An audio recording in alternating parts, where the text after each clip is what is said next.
So this week I went into London on Monday night for the opening of the David Shepherd Wildlife Exhibition.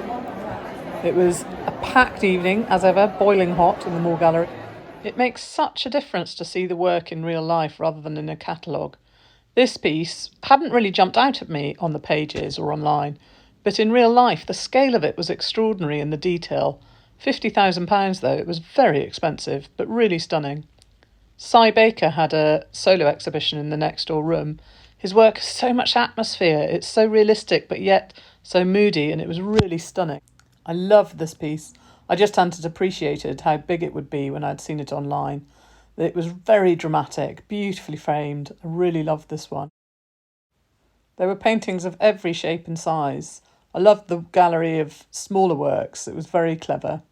And this was me in front of mine, which had prime position actually behind the stage, so I was really pleased to see that.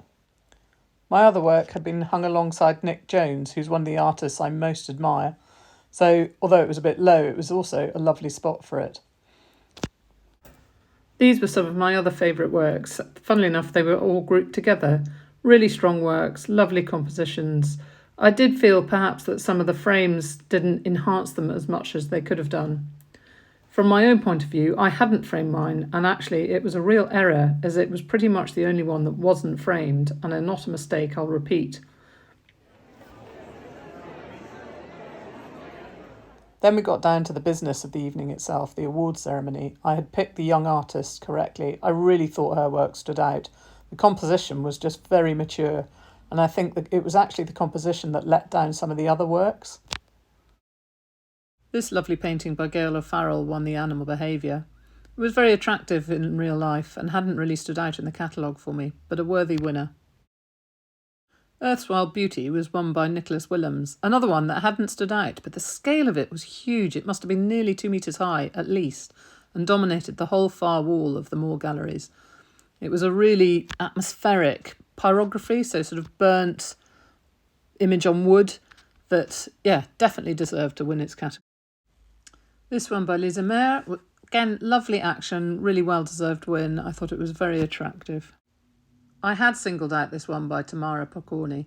It's such a cool composition and clever idea, and although it was minuscule in real life, that doesn't at all diminish the power of the work. Next up was the winner of the category Wings. This was a Boo by Sarah Lake. I've added to her Instagram, so you can have a look at her work. I had picked this out as a winner, but I hadn't appreciated that it was made of the most intricately cut layers of paper. I had thought it was a lino print or something similar. It was absolutely stunning in real life. The overall runner-up was this work by Camille Echevara. Very unusual, very unique. I feel that its merit was more in its message than the work itself. Finally, the winner of the overall competition was The Journey by Karen Lawrence Rowe. I had picked this out right from the start. It was so unusual, a stunning piece, and really well-deserved win. Second win for Karen. So that's it for Wildlife Artist of the Year 2023. Here's to next year. It's such a worthwhile exhibition to be involved in. It's great exposure as an artist. You get to meet loads of other people working in the same field, and it raises a huge amount for wildlife. It's a great organisation and exhibition.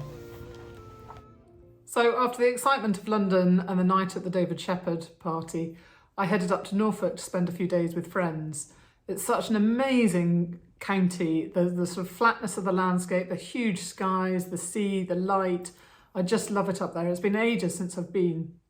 And I did take a few, I can't resist taking photos for references, or, whenever I'm there, somewhere like that. I'm so inspired to do paintings, and I'm not a landscape painter by any means. I wish I was, but I've just never had the time to develop that skill. It's so different from painting animals. But I do know how to develop a composition. I am going to have a quick go at a seascape, and I thought you'd enjoy seeing the process of that. I also loved having browsed through some of the local galleries, so I've included a few clips of works that have caught my eye.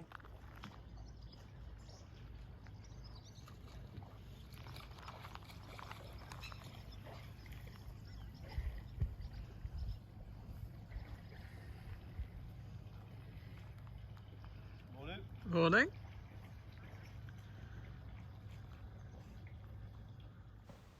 So this is the picture I really want to use as my reference. It's a classic sort of Z-shaped composition. You can see how I'm going to move from a central point in the horizon in an S shape, moving, or Z shape, moving to a central point on the foreground. So this is my composition sketch. I've moved the central axis of the Z to the centre of the picture, and I've fiddled about with the boats a bit. I really like the boat to the far left of the painting with its sort of red awning and boom. So I'm going to transfer that to the main boat on the left. I want 5 boats because it balances well. And I'm just doing a really quick sketch of the sort of main shapes and light for the composition. I'll try and do a little oil sketch during the week and have something to show for it next week. While up there, I popped into the Fairfax Gallery, which had a really stunning exhibition on of local and not so local artists. I was really pleased to see works by David Atkins. He's an artist I've been following for a while. I love his scale of sky and the colours and the light that he manages to capture in his paintings. These renderings of the Norfolk coast were stunning. I also caught David Greenhall's paintings. They're an egg tempera, and I really, really enjoyed those too. So that's it for this week. I hope you've enjoyed it, and next week hopefully a little bit more painting.